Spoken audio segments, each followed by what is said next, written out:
Hi, I'm Colleen Bolin, and I have my Bachelor's of Science from Bluffton University. I'm a Lamar University dietetic intern, and today I'm going to be talking about weight gain in athletes. It's important that the athlete has a weight gain in muscle versus a weight gain in fat.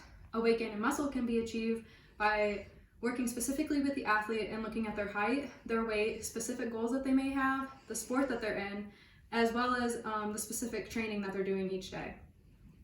It's important that the athlete understands that they need to have a higher intake of calories versus the amount of energy that they're burning each day. So, because typically the athlete can't decrease the amount that they're exercising, but they can increase the amount of calories that they're intaking. So to gain a half a pound to a pound a week, which is what we recommend, the athlete needs to increase their calorie intake by 300 to 500 calories per day. And we want these 300 to 500 calories to be sources of carbohydrates.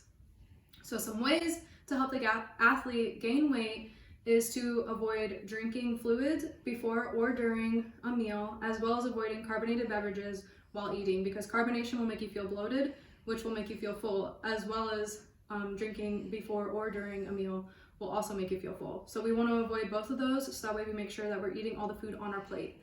It's also recommended that the athlete gets 5 to 6 meals per day, and we want to make sure that those meals include nutrient-dense foods.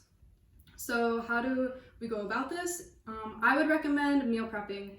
Meal prepping helps the athlete. It just makes everything readily available, especially if you focus on the protein, the grains, and the vegetables, having those readily available and easy access to you, because then you just don't have to think about it. It's much easier to throw together your plate, which this is what your plate should look like for weight gain. It should be a third of the plate vegetables, a third of lean protein, and a third grain, with an additional tablespoon of fat, your additional fruit serving, and then a beverage.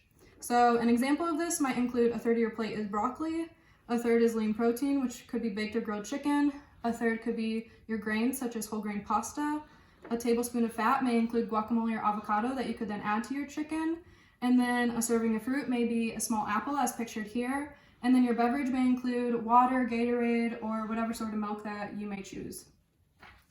And then I will be sure to add at the end of this the script that I use that goes into more detail over what I covered in this video, and then I will also be sure to include a handout that has a wide variety of different options of grains, proteins, fruits, and vegetables that you can then mix and match and choose your favorites to then create your own plate for each meal. Thank you.